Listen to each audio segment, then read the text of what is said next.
almost every point of this movie, they'll do something and we'll be like, you know what you should do? You should do this. And then they do it. Right? To your point you said earlier, know your exits. He knows every exit in this house because He lived there.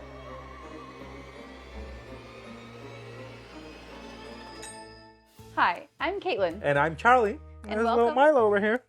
Yes, this is Milo. Milo, you're wet. You are wet. We went outside. And it's raining. Welcome to Outsmarting the Shadows, where we help you survive horror movies. Yes, we do. Indeed, we do. So we had a total snafu today, which was the best. It was the best mistake ever. Right? So I have a list that we're using off of what movies we're going to do. And I listed The Invitation from 2022, which is about vampires. And I read The Invitation. That is all. So I got, I looked at what streaming service has The Invitation. So, I get the movie ready. I said, okay, The Invitation. So we played The Invitation. The Invitation. Little did we know that The Invitation that we saw is The Invitation of 2015. 2015. Also a horror movie. Also a horror movie. Totally different. Totally different horror movie, but a horror movie nonetheless. Now, this one is horror survival. This is the most horror survival I think that we've really covered. And we have survival tips on this one. Oh my God, so many. This is our kind of real, right? we know how to survive. Yeah, watching the movie. No, don't do that. Right, you need to do this. Yes. What are you doing? No, you need to do this. This was why we created this podcast, was because we would be screaming at the movies. Yeah, because in this movie there's no monsters, there's no ghosts, there's no demons. Nope. It's just people. It's just creepy people being creepy. Yeah. And you're like, I don't know. That smells kind of off. This is not okay. Yeah, it doesn't sound good. Doesn't sound good. Yeah. So the director of this movie, her name is Corinne Kusama. Okay. She recently did a really interesting show, which is also a horror show, called Dead Ringer. Oh, that's about the ladies that are twins on... Yes. This is on Amazon, right? Amazon Prime? On Amazon. Okay. And they're both gynecologists. Oh, yeah. I remember we saw one episode and we're like, this is a weird show. Yeah. And we just didn't continue it. Right. Well, it's not because it wasn't good. It was because... It was just weird. It just kind of creeped us out a little bit. Yeah, because we weren't expecting a horror show. Right. Yeah. This lady, I think she also was the director of that crappy movie, I think from MTV or something like that. It was called Eon Flux, that it was from a cartoon. And then the movie just was trash, which I think it almost ruined this lady's career. Yeah, well, so I didn't think that movie was that bad. Okay, but you like Batman and Robin. Okay, whoa. Batman and Robin is a bad movie. It's an objectively bad movie. I'm not saying that I think it's great cinema, but Eon Flux was... Charlize Theron was the one who did Eon Flux. So you say that it almost ruined Charlize Theron's career. Yes, I believe either seeing it or hearing about it in an interview at some point. I mean, I take it with a grain of salt. I could be wrong. All I know is that Eon Flux, not a good movie. Well, I know... And I saw it when I was a kid, where, when you're a kid, you're like, okay, this could be a good movie. But no, even when I watched it as a kid, I was like, this is not a good movie. It is not what I expected it to be. Well, I really enjoyed that movie. I thought it had a great love story in it. It had cool tech. It had cool acrobatics in it. Charlize Theron is amazing in anything. She can turn trash into treasure. Okay. But she didn't do it with that film. She can do no wrong in my eyes. Okay. And I think that movie has merit. Anyway, we're talking about The Invitation. Right. So this movie has an 89% rating on Rotten Tomatoes. Okay. However, it was a total flop at the box office. Oh, it was. I did not know that. What do you think the budget for this movie was? I mean, it doesn't have a lot. I would say I would be impressed if it's more than $1 million. It was exactly $1 million. There you go. Guess how much I know my made? budgets. Yes, you do. Guess how much you think? How much do you think it made? Flopped. I mean, I don't know, 200,000. I mean, a little more than that. It made almost 350,000, 400,000. Oof, but that is, for $1 million budget, yeah, that is a lot. not great. Yeah. And I noticed that the people in this movie, I haven't really seen them in a lot of other things. I've seen a couple of them Really? in some movies. Yeah, the enforcer guy, he's Yes. been in everything. He is in everything. And also the character named David, which Yes. was the Quacko. Yes. I've seen him in a couple of stuff. He was in a lot of stuff. Yeah. So, because we have so much to cover, without further ado, spoiler alert. Yes. Extreme spoiler, we're gonna spoil everything. If you haven't seen this movie, I know that it flopped, but there's a reason why it flopped, and trust me, go with me, okay? Please go watch it. It is a good movie. It is a good movie. Trust 89% of Rotten Tomatoes. I mean, the Rotten Tomato thing and the rating system, it really kind of sucks. It's Of all course over the it sucks. place. What it really means is, 80%. It used to be that it was only specific critics that could, Change the rating. do the ratings, but now anybody and their mother can do a rating. So studios can kind of like forego, and even Rotten Tomatoes is owned by a studio, so there's conflicts of interest in that. So don't trust Rotten Tomatoes all that much. But either way, it's a good movie. I mean, I didn't know all of that, but now I do. So we could do a whole podcast about Rotten Tomatoes as how shady the practices on Rotten Tomatoes and movies are. How rotten the tomato is. Yeah, how rotten the tomato of Rotten Tomatoes actually is. I'm gonna check that as like a future thing. Yeah. Comment if you would be interested in that. Let us know if you want to know the shadiness of Rotten Tomatoes. Okay, so let's dive into the fun that is surviving this movie. Okay, now that you've watched it, it's a cult. Right? It's a cult. Yeah, it's a cult. He was right. He was right. right All along. All along. He He was like, was there's right. something happening here. This just feels wrong. And then Choi appeared and he looked like a doofus. Right? You know why? Because he played his hand too early. Yeah. If he would have held on to that. Just hold on to that card. Okay, whoa. Survival tip. Yes. First of all, this is a survival tip a little bit further in the movie, but I'm gonna throw it right now.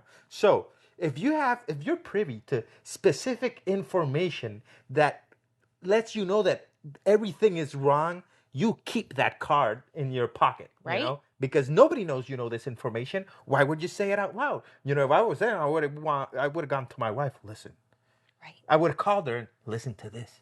Choi, he told me that he was gonna be right here. You keep that close to your chest. Right, and here's the other Milo thing. agrees, right, Milo? Good boy, Milo. Milo just wants pets. He doesn't really care. He doesn't really care. He just wants to go to bed and he wants If we go like this, he gets upset. Yes, okay. Okay. The other thing is, at the point that our hero has the information from the message that Choi was there and wasn't there, he already has evidence that people who leave, bad things happen. Mm-hmm. They disappear. Right? Like his friend who left, we don't get confirmation that she was murdered, but let's all be real, okay? She was murdered. Pruitt murdered her. I don't think he did. It was too fast. I mean, he must have, unless he had something in his hands that he could, like chop real quick. And then what did he do with the car? He would have to hide it. And this is Milo. Listen, I am petting you. Yeah, we are actively petting you. What more do you want? Okay, I'm gonna put you in a more comfortable position. Are you okay? Are you okay, Bobby? Here you go. You're being pet. Oh boy. Everything is good. Everything's He doesn't like to be that when we pick him up. Right. He doesn't like that. Yeah. Okay. So you need to hear me out on this. So wait. Let me explain. Okay. So this is a fancy, highfalutin place in Los Angeles, right? Right. So since it's a high, fancy, falutin place in Los Angeles, you can't really leave your car in the middle of the road with a dead body. And it was too fast for him to murder this person. What did he do with the car? Throw it on a cliff? There's houses on that cliff. It would have fallen on another house. And then the police would have been called. And then their whole plan would have been ruined from the start. Okay, that's what I believe. Now, what is your theory? My theory, which proves you wrong. 100%. I highly doubt it. Okay. Let's hear it. So, my theory. So remember, it's a cult. Mm-hmm. And the entire neighborhood is involved. We know that the entire neighborhood is involved. I mean, the entire neighborhood? Just a couple of houses. It doesn't matter. A couple of houses. These are all people. I mean, it looked like all the houses, really. They all want to die. Mm-hmm. They all want to kill their guests as well. So when she goes and you can't see her anymore, and remember, this guy hits like a Mack truck. He's big. Does. He is big. He looks like he's 300 pounds. All he would have to have is a little pocket knife or just his fist, and he could kill her super quick, or at least knock her out, shove her body over, get in the car because we can't see the driver's seat, and just drive slightly further and just put her body in the back seat. But then what would he do with the car? Just leave it. I mean, want police just to look at it? Why would a police officer look at a parked Prius on the side of the road? Because it's, it's fancy Los Angeles. It's California. You know those Californians? They're fancy, highfalutin Californians. A lot of our viewers are from California? Yeah, probably. Well, they should write a comment to see if they're high, fancy, falutin people. Well, first of all, if you have a $8 million bottle of wine that you just randomly open, let us know how it is. Okay. Let us know how life is. Okay, that's true. But hear me out about the car. People park their cars on the sides of the road while they're at a dinner party all the time. In Los Angeles, I am sorry. It doesn't matter where you are. If you do that in a place where the people own $8 million bottles of wine, not one, a couple, I'm pretty sure the police is going to investigate. But here's the other thing. Everybody in this situation believes they're all going to be dead within 2 hours. I guess. So, they don't care. If the police come, they're not going to have time to look at a car. Oh, why is it here? I mean, the most they would do is give it a ticket. He could have put the body in the trunk after I'm just saying, there's a lot of ways to hide the car and hide the body within the time frame that guy needed. I think she survived. You think she didn't. Right. What do you guys think? Leave us a comment. So, I think we do need to break this down a little bit on timeline. So when they get to the place and they get to the party, don't accept the invitation to begin with. Well, I mean, in this at the beginning we were like that. Why would you go and why would you have an invitation to go to your ex's party? Right. First of all, we were like, no, easy. Here's a survival tip. If your ex-wife invites you to a fancy dinner party. Just don't with all your old friends. With all your old friends, just don't go. Especially if you're with your new girlfriend / wife. She's with her new husband. Yeah, don't do it. It's gonna be weird. It's gonna be awkward. It is. But then we learned that they had a child who died. Yeah. And you're connected to that person forever. Yes. Even if your relationship doesn't work out, you've shared something that no one else has shared. Mm-hmm. And to a certain extent, by maintaining that relationship, you're also keeping the memory of your child alive. Yeah. That when that was real, I was like, okay, I guess I understand why. I would have gone to the invitation too. But this to the party right from the get-go, I love his attitude about everything. Yeah. He has a rule that we've said before. Yeah. His rule is trust no one. And he trusts absolutely no one in this show. See, I didn't necessarily get that I don't think he felt that from the beginning. He didn't want the $8 million glass of wine. Yeah. And it was so funny. You were like, I would definitely drink that. It's an $8 million glass of wine. I'm never going to try an $8 million glass of wine. Well, see, Or $8 million bottle. So. Yeah. I believe that wine is just grapes, and I've had a lot of grapes, and I like grapes, but that's it. Yeah, but you don't know nothing. It's a stormy night. Yes, there's thunder. There is thunder. See, Milo, he was like, oh, what is that? It's okay, Booby. It's just thunder. So, I don't like wine. It's not really my thing. Because if you tried an $8 million bottle of wine glass, you would like wine. Anybody would like wine. I mean, maybe. It's a bottle of wine that was, bottled in Italy in the 1700s or the 1650s. I mean, I'm pretty sure that wine would taste pretty good. I was suspicious of this wine from the get-go because I was like, why would they offer people $8 million glass of wine? It's got to be drugged or something. Like, why? Yeah. Because they're like, drink the wine. You must drink the wine. Take it. And then David, the antagonist, the husband of Eden, like they're the hosts of the party, and he's like, "You better enjoy things now while you can." Like, and I was like, "Oh "Oh my my God!" I can enjoy them at home later. Right? What are you talking about? So morbid. Right? So when they start the dinner party, oh God, you know what I loved and I hated about this is that I loved all the characters. Like I Yeah, all really the got to know characters were them. nice. Yeah, That was so even nice. Choi. Even Yeah, Choi. Choi had like Choi. 2 lines, but when he got there, he was like, "Hey guys, how's Hey it guys, going? I'm sorry I'm late. Did Yeah, I miss everything dinner? good?" And everybody, it's the super tension in the room that you could cut with a knife. Right? And he was like, What did I miss? "Did I miss something?" Yeah, you idiot. We all thought you were dead. Yeah, we thought you were dead Right? this whole time. Yeah, and this guy looks like a quacko. Yeah, it's just all the signs in this movie were there. Mm-hmm. So there's bars on the windows. Yes. But that is a normal thing. At least in Puerto Rico, there's a lot of houses that have bars on the windows. I know. I see that as just complete normal. Even there are houses that have those aluminum shuttering windows, and even in front of that, they have bars. Well, okay, so I hear what you're saying, but maybe this is a woman perspective or that I didn't grow up with houses that had bars on the windows or something. But if I see a room and it looks like I'm just constantly looking for escapes, personally. And those were nice bars. You know, they were aesthetic. They were fancy. They were fancy bars. They were fancy bars. Yeah. But I count the exits everywhere I am. And it's kind of interesting that he goes into a house, and I love that he lived there before, and he's noticing, why is this weird? Why is so this different? Would you consider that a survival tip? All the exits in every room you're at? Personally, I think that's just, if you're a woman, you probably do that already. But most people that I know, they count all the exits because that's just, I mean, they've been on creepy dates, they've been in bad situations, they've been in situations where it's just, it can be dangerous. So yeah, I would say know your exit points. And this was another thing I brought up in the movie that you were like, but it's a dinner party.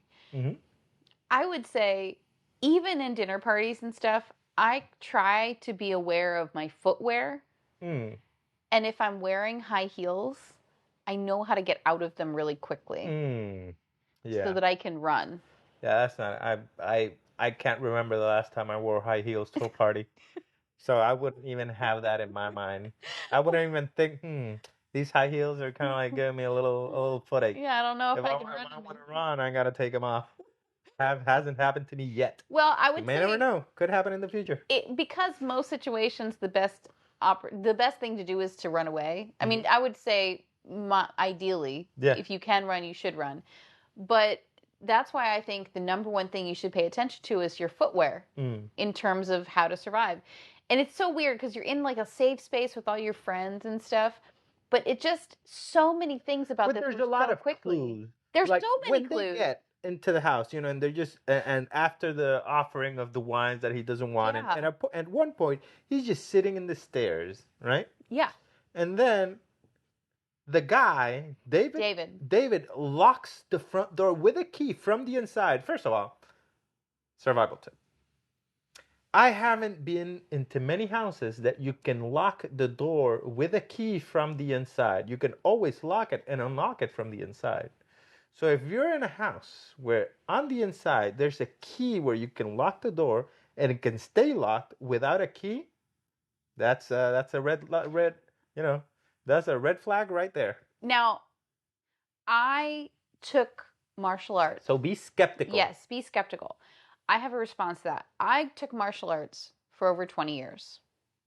Okay, when I was younger. Yes, you did. And one of my very good friends, he was an instructor there, and he was a student.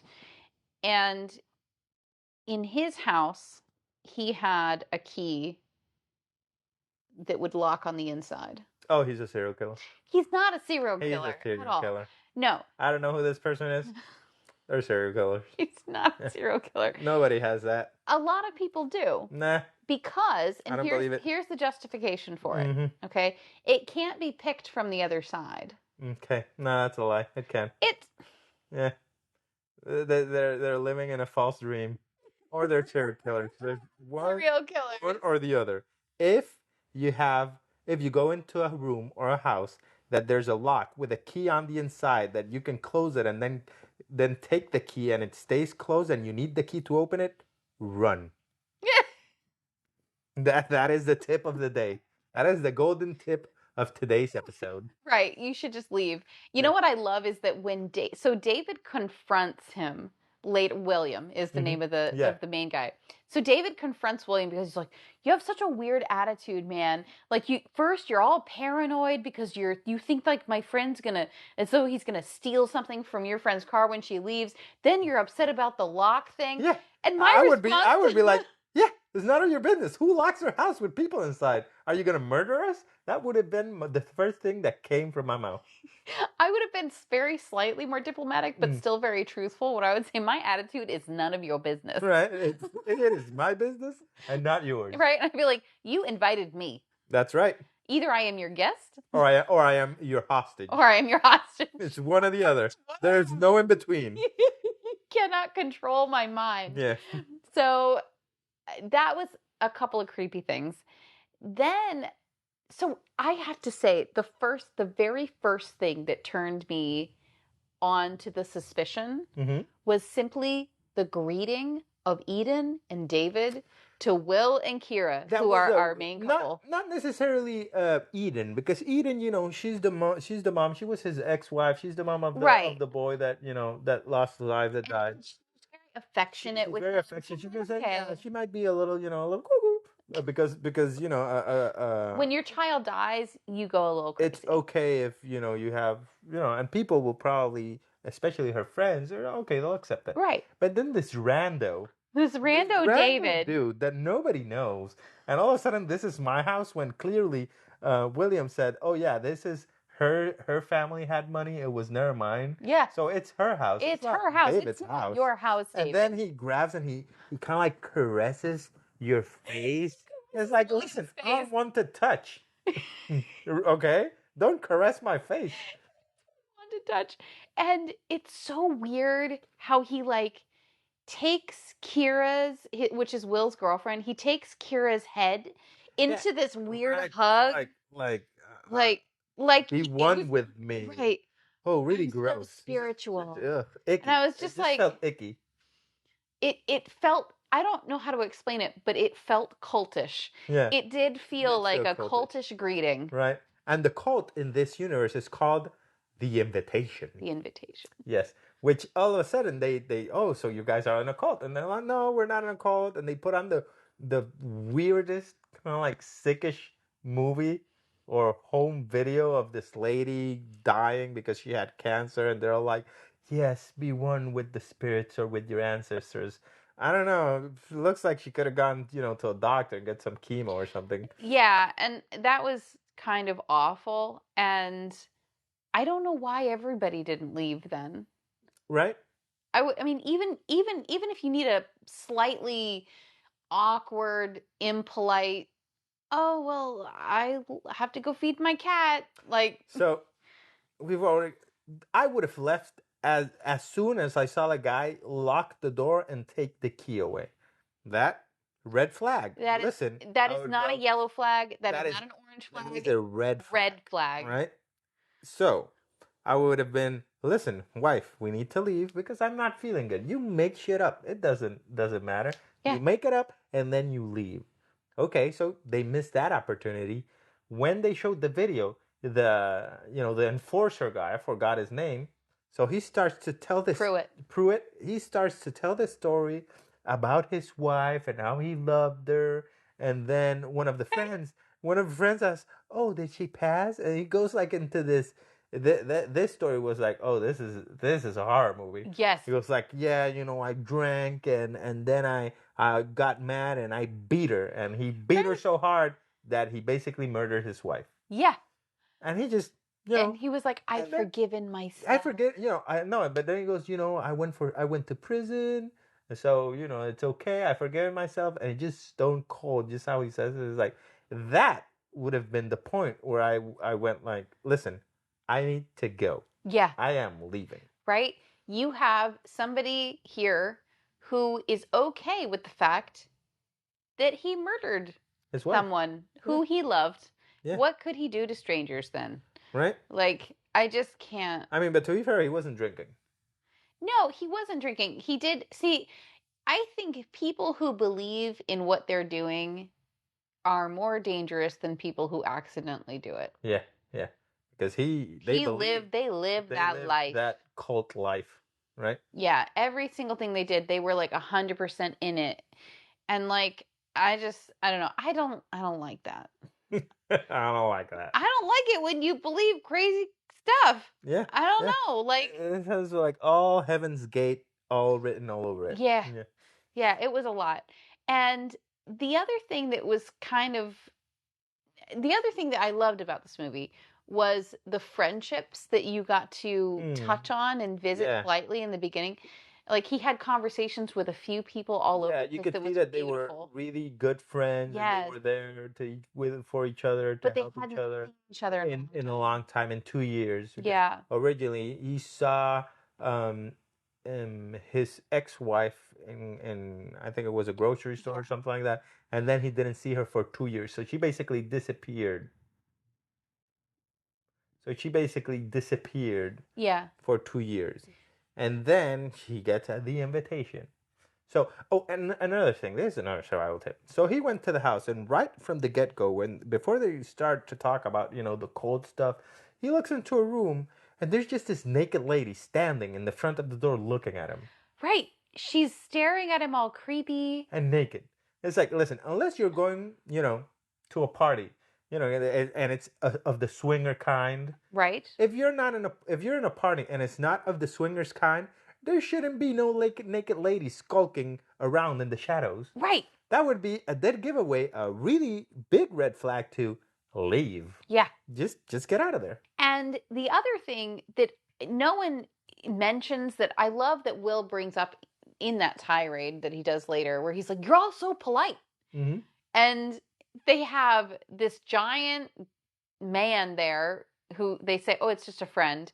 And then they have this young, sort of thin, it feels like she's sort of tweaking out. Yeah, it feels like she's on hard drugs. Right? It feels like she's on hard drugs and like she wants to sleep with everyone. And I'm like, what are you doing? Like, how are you friends with? I mean, you don't seem to fit into this crowd. Yeah, like there's that scene when he's having a hard time at it because he's in the house, where he has all these memories of his child, so he wasn't feeling that good. So he was just outside, by the pool, taking a breather, and then she goes like, "Hey, what are you doing?" And he's like, "Nothing. Please leave me alone." Right. And she's like, "Oh, you wanna take me right here?" He's like, "No, I do not." Right.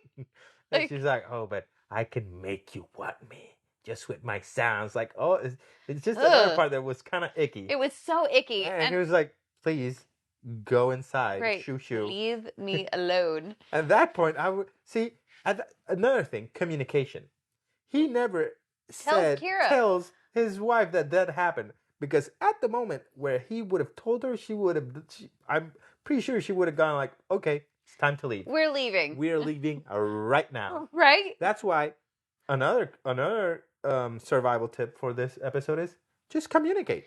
Talk to your significant. And the thing is, so when we go to parties, we have like signals. Right? It's just a look. She can give me a look, and I was like, "Oh, it's time to go. Time to go." Yeah. Or you need to come and save me from this conversation. Yes. Like, there's specific looks that I'm pretty sure a lot of people listening have these looks too. Yes, of course you have these looks. You don't even need to talk about it beforehand. You know. Yeah. And those are the looks that they should have been giving each other all night. And sometimes the looks means, okay, we're going to leave, but we're going to say goodbye to everybody. Right. And sometimes the look is, we're going to leave, but we're going to leave right now in the shadows where nobody is going to even know we're gone. No, we're gone. Yeah. They're going to probably ask, where are they? And we're already home watching movies for this podcast. Right? So, survival tip, just make sure that you communicate with the people that you came with. The people who have the keys to your car. Right. The other thing I think is important in a situation like this, you need to know where your car is parked in relation to other cars. Yeah. Does someone need to back out in order for you to get your car out? Does, just make sure that when you park your car, you can leave quickly. Right. That's why you always back in. I always back in. You don't back in. So for some reason, it's hard. You weren't taught or you never learned how to properly drive an automobile, but backing into, parking spots, it's the only way to park. Well, I'm working on it. Yes. We've talked about a couple of things that happen. I think we need to talk about Choi. Choi. Poor Choi. Choi was, man, I was doomed from the beginning. Right? I felt so, but that's the character that I felt the most when he died. I know. So you never see Choi during the whole movie. He's in probably 2 or 3 scenes. Right. And he's like, where's Choi? She's even his girlfriend, when she gets there, she's like, where's Choi? Oh, he hasn't gotten here. Nobody Choi. And she asks about him like a bunch. Like, this Choi, I'm going to tell him, I'm going to ring him out because he's late. Him out. And right. The thing is, like, everybody talks about Choi all the time. Right? And we know Choi. Yeah, we don't even, he's our friend. He's our friend. He's not only their friend, he's our buddy. We feel for Choi. We want him to come over for dinner. We want to have parties and invite Choi. Because Choi's always going to be late, I guess. Yeah, Choi always going to be late, and he's probably a fun guy to have at parties. And I loved his explanation when he finally. Wait, Choi does good things in this movie. Yes, he does. So the first thing he does is he kindly and very respectfully leaves a message for his friend. Yeah, saying. But he didn't finish the message. At one point, William goes outside and he finally gets reception. Finally. And then he hears this message from Choi saying, listen, I got here super early, which is probably what it looks like. He never gets early anywhere. Never anywhere. Right? So I'm here super early. I'm finally early. Listen, could you get, I don't know, a cake or something? Yeah, get a dessert because I forgot. I forgot. I'm going in right now and it cuts. Now the cut, remembering now, the cut feels like, he just lost signal. But then he was like, that's the important piece of information that he should have kept for himself. Yes. Because at this point, they were already heading for the dinner, which is the final, dinner where they drink the Kool-Aid and they all go the way of the dodo. Yes, they're about to cut into the cake. Yes. And Will freaks out. Right? He just sits down. I wasn't expecting that. I was... just calmly, and then he starts talking, and then he goes, so where's Choi? And like, oh, he's gonna make a thing out of it. Right? Choi finally gets there. Yeah, so he freaks out, he makes all this thing that, Choi called me, he was supposed to be here, he left me a message, and all of a sudden, somebody knocks on the door, and it was just quiet, right? Yeah. And then who comes in? Choi! He was alive! And he's an actor that I really love. You're right? And William just looks like a buffoon. Right? He looks like an idiot. He looks like a crazy person. He looks like he should be medicated. Right? And while all this is happening, there's the hugest tension in the room. And then Choi comes up like, hey guys, how's it going? Did I miss something? And everyone's just dead silent. All of them looking at William like he's just, he's lost it. He's lost all his marbles. Right? And then Choi goes like, what did I miss? I missed something. And then the Pruitt brings him some food. Oh, come eat. He's like, yeah, he gives him a little plate of food so he can eat too. And I love that Choi is on it at every point that he's in the scene. Like when Gina, because Gina dies first, his girlfriend, because Gina drinks like the Kool-Aid immediately, and then she's out. She's dead. He's the only one that drinks it. Right, she is the only one that drinks it. Yeah. He really saved everybody. Yeah, he did. He did. Because so he wanted at some point, he's like, listen, can I see my child's room? Can I see your room? And he goes into a room which they completely ruined. This room was lifeless. It just had a desk and just dim lights. Just kind of like awful. A billionaire room. Not good. I commented like 4 times in this room because I couldn't get over how disgusting it turned. It was like a minimalist a barren space, and I'm like, how? I just don't know how you could do that after losing a child. Right. I don't know. That it wasn't right after. This was 2 years after, and it doesn't. They don't really tell you a timeline of how long it's been since.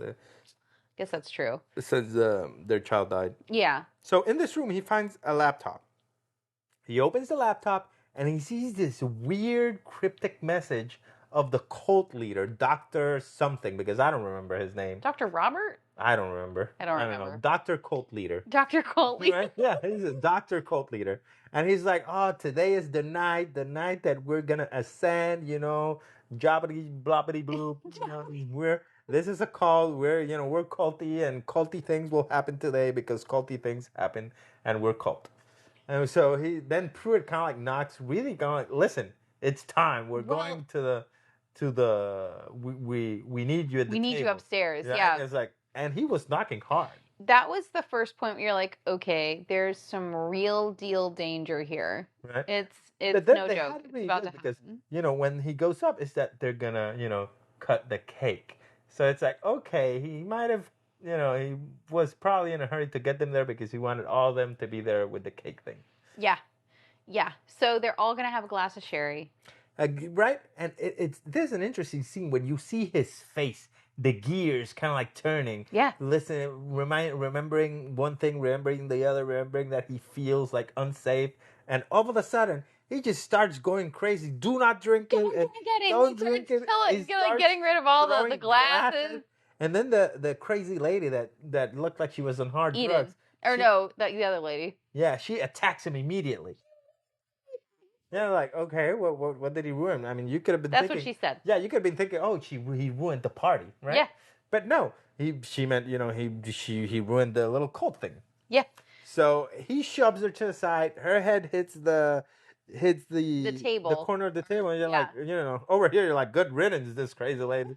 But they're like, oh my God, what have you done? What have you done? You think, oh, he killed her. And right? I love that everybody at the party was still in this mode of like, Will's the crazy one. Right? Will's the crazy one. But then, from this moment on, this movie goes 0 to 100. It really does. The movie in itself is a really slow burn. It's a really slow burn because it's just people talking in a room. It's just you understanding the relationship. Yeah. And every once in a while, you're like, that's really weird. It's like playing on emotions of, this is weird. Are they right? But it's a horror movie, so something's happening. But you're trying to, on some level, I think you're trying to understand, is it Will or is it the party? So at this point, I love that what the movie does is it makes you wonder if it's Will or is it the party? Right. So you can kind of... Yeah, and at this point, it's all centering on the crazy lady on the floor, and one of them says, "Oh, she's not breathing," and the other guy, which we're not sure if he's a doctor. Yeah, he's a doctor. Everything is implied in this movie. Yeah, that everything is implied. So you gotta kind of like you gotta be up with it. You can't go to the bathroom in this movie. You can't like, oh, I'm a little hungry. I think I'm gonna go get some popcorn. Oh, I'm a little hungry. I think I'm gonna get a drink because you're gonna miss stuff. You know what was so funny about that? When we first started to watch this movie, the first like 5 minutes, he hits a coyote. Yeah, he is which that's the only cheap jump scare in this movie. Yeah. That first scene. Yeah. So he hits a coyote and he has to kill the coyote for a mercy killing. And I remember you first asking, like, did he kill it or like... And I was thinking, well, I think that he did, but it's like they don't tell you. And I even said, I think this movie wants to be artsy. Right? It wants you to figure. It doesn't hold your hand. It wants hold your hand. Yeah, that's fine. Oh, it wasn't the coyote piece. It was when the little boy appeared right after he got into the house. I'm sorry. Right. Yeah, it wasn't the coyote. Yeah.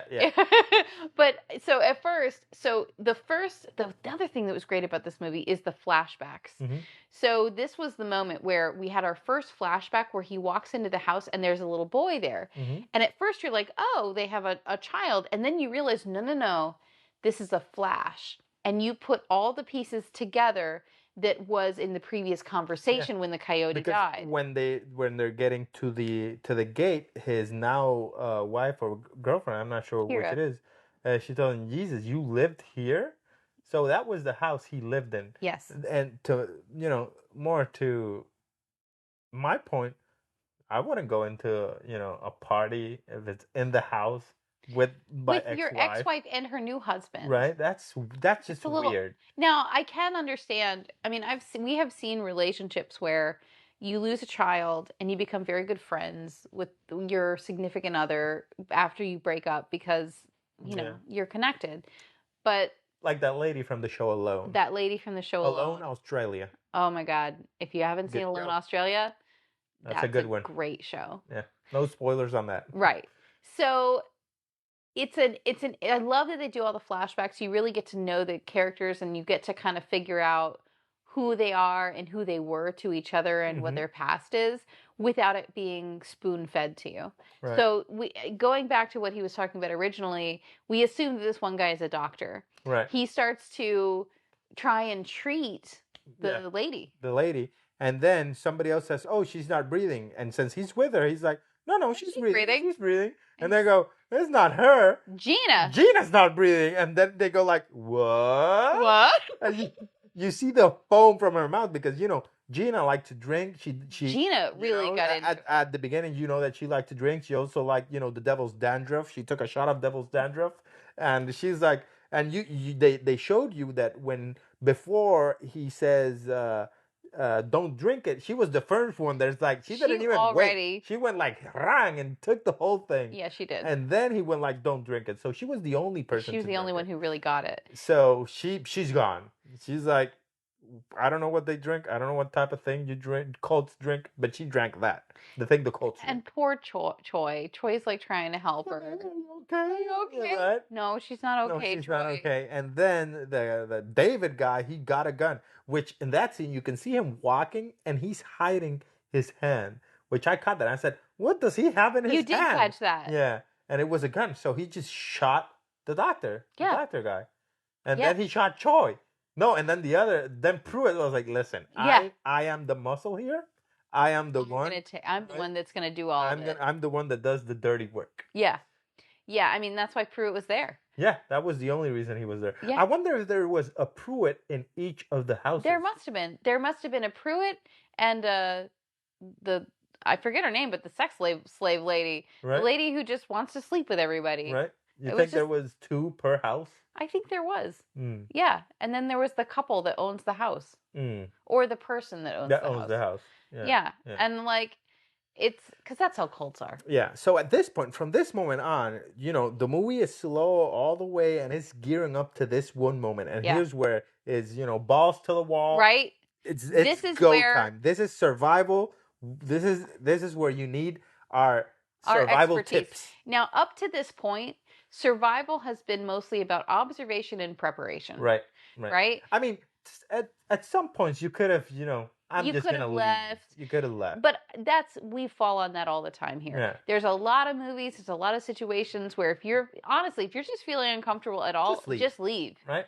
You already know that. Unless it's a demon that follows you home, which really doesn't work if you leave. Right. For you to leave, because it's just going to follow you everywhere. But in this situation where it's just humans, they're just people, like he said in one scene, they're just people just like us, you can just leave. So something I love about this movie is almost at every single turn after this point, we're following Will and Kira. Yeah, Just them. Almost every point of this movie, they'll do something and we'll be like, you know what you should do? You should do this. And then they do it. Right. To your point you said earlier, know your exits. He knows every exit in this house because he lived there. So they make their way upstairs. First, they're very quiet and they really start to say, okay. And he has a little pep talk. You got to have a pep talk to yourself if you're the only one.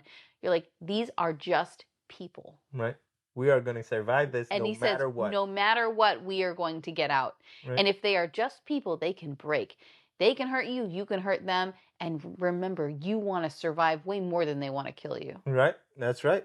So that's at this part in the movie when he's kind of like waiting and they're talking in the kitchen, you're like, oh, run and grab the knife. But he didn't. He didn't. He just stayed quiet. But I'm pretty sure he didn't do it because if he would have done that, then Pruitt would have been around and he would have come. He might have. Yeah, I don't remember if we knew where Pruitt was at that point, but that was a smart call. Because at one point, David is talking to Eden and trying to convince her. And he puts the knife down to do this weird thing with her face. Go, you're in this and you can't, falter, because Eden's upset. She's like, we were supposed to just drink the thing and that was it. And like, she's super upset that now she has to kill all of her friends. Right, yeah. So, and then he picks up the knife again, and Will does make the right call, and he doesn't go after him at that point. That wasn't his moment. To be perfectly frank, I probably would have said, this is my moment. Yeah. And we probably would not have survived this situation. This is not necessarily. I'm very good with a knife. Yeah. Another tip, survival tip. Always carry a pocket knife. Check your local laws to see if you can carry pocket knives. Not a lot of states you can carry a pocket knife. Right. In our state, we can carry wherever we want. So try to always carry a small pocket knife in these situations. It would be really helpful to have a pocket knife. It would be really helpful. Sharpened. The other thing is, no one at this party checked you for weapons. Right. So if you're smart about your attire, you have, and if, let's say you did bring high heels. A high heel can be a very valuable weapon. Yeah, well, it depends if it's a sturdy high heel. It doesn't have to be sturdy, it just has to be sharp. Or it has to be heavy. And those are the only two kinds of high heels that exist. Either they're clunky and you can smack somebody real hard, or they're sharp and they're pointy. So it needs to be sharp. It needs to be clunky, and you need to be able to take it off in a moment's notice so you can run away. Yeah. Or it needs to be made very poorly so you can rip it off if it's got one of those straps on your ankle. But if you rip it off, you can't use it as a weapon. Yes, you can. Yeah? Yeah, the only part that you use as a weapon is the back end, and that's not coming undone. Okay. Yeah, the straps might come off, but that doesn't matter. Okay. Anyway. So you would have thought that this was your moment. I might have. Now, I'm wary to get into a knife fight regardless. I think that that's very, very dangerous. Like but I said in the Killers podcast. Yeah, Totally Killers. Totally Killers. If you're ever in a knife fight, yes, you're losing that battle. You're going to get cut. You're going to get cut or stabbed. So you run. And we did make that recommendation that if you want to test this out, get a magic marker. And have your friend come at you with a magic marker. And you try to not get marked. Yeah, you try to not get marked. You will get marked everywhere. And each one of those marks is a cut or a stab. Yes. Now, if I chose to not do that moment, because maybe I wouldn't, I love that he decided, okay, we're going to go for an exit. And he kind of had a plan at that point. So maybe if he decided we were going to go for an exit, which I think is a smart, good plan, that would be the main thing, and not to get into fights. If you have somebody else with you, that's what he wanted. So they went to the upstairs because he knew that in this room there was a door to the garage. Right. Which you have a garage that has 2 floors. I mean, $8 million bottle of wine, a garage that has 2 floors. These is fancy places. Fancy people. Fancy people. Highfalutin. Right. So, but when they get into a room with only one entrance and one exit, that door is just not there anymore. Now, I made this comment right when they realized that the garage door was no longer there and they were in this room. I said, my favorite spot, if I'm going to be stalked by human beings, is where there's one entrance and one exit. If I can't avoid a fight by running, I would rather fight from that point because you know where they're coming. Yeah. Which is the difference from like in the movie we did last, Totally Killers, where or a couple of podcasts ago, the guy, when he left, there was many entrances and exits to that room. That's why he went out of one and then came out through the other. Yeah, and that was really dangerous. Yeah. But in this one, I remember you said, "Oh, this is the best place." I was like, "What are you talking about? You're cornered. You're in a sucky situation because he's coming and he has a revolver." And I immediately go, "Au contraire," because if somebody has a weapon or a revolver or something, usually they're stupid enough to come in with the weapon first. Which is what he did. And I was like, "You just are gonna smash the heck out of that." And they said, "But then he's such a big guy." Then you got to have something big. Right. You can't just. So would this be a survival tip if you're gonna get stuck in a room with only one entrance and one exit? I mean, I think so. Obviously, it depends on how physically fit are you? How capable are you to defend yourself? How good mentally are you in that situation? Like, is running your better option? But if you get trapped in a room that only has one entrance and one exit, you know where they're coming from. You know where they're coming from, right? And like, you can go on to the side, and they don't expect you to be right there. And which is what she did. So he was coming in with the gun just like that, and he just whacked him in the arm. And it was great. The gun. Yeah, he dropped the gun. It was amazing. And like right after that, you got to watch out because he's a big guy. Yeah, and then he socked him in the face. Just one punch and he went down immediately. So I was like, Kira. Okay. Yeah, and she was like, fine, and just one slap and she went down. And then he starts fighting Will. But Pruitt starts and gets him in a lockhold. And he gets him in a chokehold. I was like, he's done. Right? You are not getting out of the chokehold. The only way Kira's going to stop him is if she hits him with like a big rock or something. Right. This is another survival tip. If you're ever in this situation, try to avoid at all costs to get in a chokehold. Because once you're in a chokehold, you'll have 5 seconds max before you pass out. Especially with a big guy like that. You'll have 5 seconds, at most 8, but once you pass out, it's game over. You're done. It's even better if you have it's slightly better if you even have your hands up where they're trying to choke you and you have something, but like but if they get that full lock, you're done. You're not doing That's anything. why I'm saying, like, at least then they can't get the full lock, but I mean, also that's not good. Yeah. Like, but if they get under your neck, full arm and locked in the back, it's done. You have 5 seconds. You have 5 seconds. And the thing is, like, and in this movie you could see it. He was out. He was going out, and then she comes and she just whacks him outside the head. She whacks him with something. I did want Will to like jab his thumb directly into his eye. Yeah, but that's hard to do. Yeah, that does not. You have 5 seconds, and he just does like that, and you're done. Well, I'm just coming up with stuff. Yeah. You know, I mean, the other thing is you could attack his base. You know, you could go for his legs. You go for his. He had like 200 pounds. I know. He's just such a big guy. He's a huge. I mean, I saw in his bio, he's 6'4". Look at that. He's bigger than me. He is huge. I am 6'1". Yeah. 280 pounds. Yeah. I mean, it's just, I don't even. I mean. But she did, right? She did. She hesitated a little bit. Yeah. So my thing was, like, if you were gonna go for it. Mm-hmm.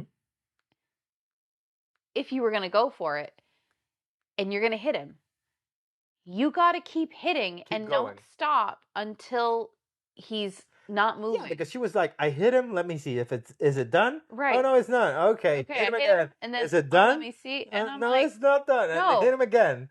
You were like, just keep going until he doesn't move. Well, because I'm very adverse to violence. Mm-hmm. I don't even enjoy watching it, if I'm perfectly honest. Like, horror movies. Like The Terrifier, which we'll be watching soon. I'm not excited about that. I don't want to see. But we have to for you. That's right. So I really, really abhor it.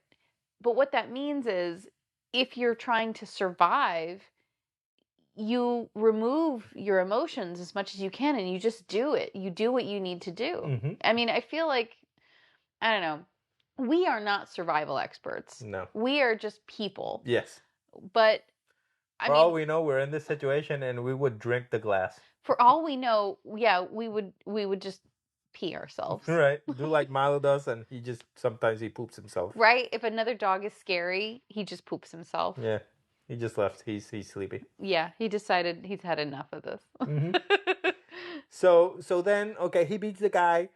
The lady picks up the gun and then she shoots William and then she shoots herself and then she says, "Oh, I'm sorry," and then shoots herself in the stomach. So she doesn't. In the stomach. She doesn't die immediately. So it was really painful. And then now Pruitt is down. She is down. They only got David to contend with. The crazy lady's down because we never saw what happened to her. I wish that there were probably a deleted scene somewhere that we see what happened to her. Yeah. She was just in the couch. It wasn't all that clear, but she's done. I don't know. She hit a couple of times. Yeah. So the only one that's a threat right now is the David guy. And then he's coming up the stairs, and we didn't realize that the other one of their friends the husband that's the doctor's husband that was the the first one doctor's who husband was shot. He's I still forgot alive. his name. Yeah. But he was a great friend. He was saying like I'm here for you. Yeah. To Will. And I just when his husband got shot, yeah, that was heartbreaking. I was so upset. I was I was kind of hoping, even though I knew it was coming, I knew something, I was hoping that more of them would survive, or like maybe I thought nobody was gonna survive. Oh, really? Yeah. Like almost, all horror movies, at least one, maybe one. Yeah. But no, so he wrestles down David and stabs him in the chest. Stabs them in the chest. So David's gone. So it's him, William, and William's wife, Kira. So those are the only survivors. So here's the what a twist of the movie, because they all have to have a twist. Yeah. So at one point he goes outside and he turns on this David earlier had turned on an oil lantern that the glass was red. A red oil lantern. Oil lantern, right? So when they go outside, there's a lot of sirens. You can hear gunshots in the other houses, and when they pan to the whole mountain that has a lot of fancy houses, all the houses have red lanterns on it. Yeah, like there's a lot of cult members who live on this particular section of LA. Yeah, yeah. They all got the same flyer, I guess. Right? Could they have been criticizing LA or something like that? No. No? I don't think. I mean, I didn't get that they were like commenting on cult behavior in LA. Just a random, they were just from LA, and there was a cult in every house of every millionaire that lived in that mountain. Yeah, it's interesting. I mean, it's interesting that they were trying to like remove grief by killing themselves and everybody else. I didn't really understand. I think it was very selfish. Of course, it was extremely selfish. Most cults, I don't know a lot about cults, but what I've seen, they're all in the cult, and then the cult themselves, they do their stuff. Yeah, but they don't involve other people. Like, they involve their friends, right? And the people that they wanted to be. It's extremely selfish. You know what I really want? Cult. I want to see a whole 9-season TV show about all of these people and their friendship, right, through the years before any of this happened, and then the final episode is that a barbecue where their son died. Oh my God! Well, no, you know it's coming, and then Fade to Black. You had this nice series, all these nice seasons, and the ending to this is this movie. Hey, I don't want that. What a horrific! I mean, that's real horror, right there. And the show has nothing to do. It's kind of like no horror at all, like American Family or something like that. A happy show, right? Right, A Million Little Pieces, which is a show that I watch. But no, I would want to change the ending. Then that is not the same show. It's not the same people. No, well, that's what I was saying. Like, I want to remove the first. You know what? I'm going to treat this movie like Old Yeller. I don't know. I don't even know what that is. Old Yeller, for those who haven't seen Old Yeller, but you know what I'm talking about, the ones who have.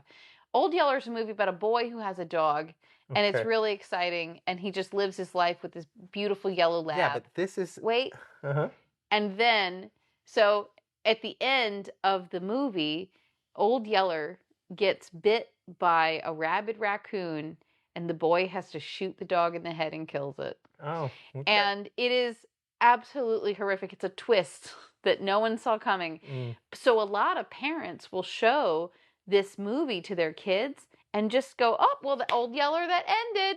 And then they just will stop the movie before... before the dog dies, before he gets sick. Why? So that they won't have to experience that. Well, I don't agree with that. Well, I agree with you, but for me, now that I'm an adult, I can make my own decisions, and I want to watch these people without the ending of Old Yeller. I think my ending would be better. No. The last episode is this is how I would do it. You have 5 or 6 seasons. In the last episodes of the 6 seasons, there, that the whole episode of them preparing to go to barbecue at their house, at their fancy house. They all get there, they're drinking, they're doing hot dogs and stuff. And then all of a sudden, you see the other little kid grab the bat and then he's like with his hot dogs doing the burgers, and then his wife screams, fade to black. And that's the end of that show. And then you watch the movie. Oh, God. That's how I would do that show. That show would be great. You know what? I really want to watch a Disney movie right now. Nope. Like, I want to watch something that's really happy, because I feel like I just watched like Friends that like really did need like some cathartic intensity together, and then like they all just got murdered. Yeah. How about you, viewer/listener? Would you have survived this encounter with a crazy cult? Yeah. We think we would have. We think we would have done fine. It's up in the air because you would have charged them when the knife was there. So I would have thought about it. Who knows what would have happened there? I think we would have been fine. Yeah. Remember to like this video and leave us a comment to see if you actually would have survived this crazy cult movie. Survival horror movie. Yes, and remember to subscribe and ring the little bell so that you know when we are uploading our videos. Our new if video. You're watching on YouTube. Yes. Or subscribe if you're in any other podcast website. You can subscribe, and I think you'll get notifications. Yeah. So we right now are posting one video every day in the month of October. Once we go back to November, we'll go back to our regular schedule. And this month, we're focusing on as many modern horror movies as we can that are coming out. But now we're going to change it up a bit because we're going to do a show. So we have a show that is based on Edgar Allan Poe, and it's called The Fall of the House of Usher. Oh, interesting. Yes. I know almost nothing. What I know about Edgar Allan Poe is there are crows. You know more than that. There's darkness and crows, and and there's a thing, and he was a warrior poet or something like that. I haven't read no Edgar Allan Poe. A lot of Edgar Allan Poe. I have? In two particular shows. One of them is a movie that's actually a horror movie. Really? Yes, a horror movie with Christian Bale. With Christian Bale? Yes. What was this horror movie? So I think it was something about blue eyes is in the title. Really? And he played a detective from old-timey-wimey 1800s, and he befriends Edgar Allan Poe. Oh, yeah, but that wasn't a horror movie. Well, it was a little bit because there was murder and there's, It was more like a thriller. Yeah, I guess a little bit of a thriller. Really good movie. It was a very good movie. But that, a lot about Edgar Allan Poe. For that one. Yes, because of that movie. The other place that you've seen Edgar Allan Poe is in a TV show that's from Netflix that is about human stacks. Humans who are able to remove their memory from the back of their head. Oh, yeah. And Edgar Allan Poe. In all of this is Edgar Allan Poe altered carbon. As the person, not Edgar Allan Poe as in knowing him because I read his work. That is an accurate statement. You are not familiar with English literature in general because you grew up with all I know Latin about American it is, literature. To be and not to be. That's not Edgar Allan Poe. No, I didn't say it was. William Shakespeare. That Shakespeare guy, Oh. Wasn't he in love? In that movie? That he gets in love? It's Shakespeare in love. Listen. He was in love because this lady. It was a pretty good movie. I remember watching it. And isn't that like a romantic comedy-ish type of movie? It is. Yeah. But it has nothing to do... Listen. I think I know plenty of Shakespeare. Oh my God. Yes. Listen, we are going to watch Much Ado About Nothing because, we like movies and you're not going to listen to the play with me. You're not going to... can't read you the play because you'll fall asleep. Yeah. But we are going to... I'll read you Shakespeare's sonnet. Okay. Okay? It's love? No. And love has nothing to do with it? No, I mean... Okay. But, there's so many amazing ones. It's way beyond Romeo and Juliet. Okay. 12th Night. There we go. Anyway. We'll do another podcast. So, that's a whole other podcast right? about Shakespeare. I mean, John Donne, right? No. Doesn't matter. I do not. Okay. 17th century poet about, death and love and spiritualism. Nope. Doesn't ring a bell. Anyway, thank you so much for watching today. Please remember, in every aspect of your life, to be vigilant, be brave, and be the last one standing. Always.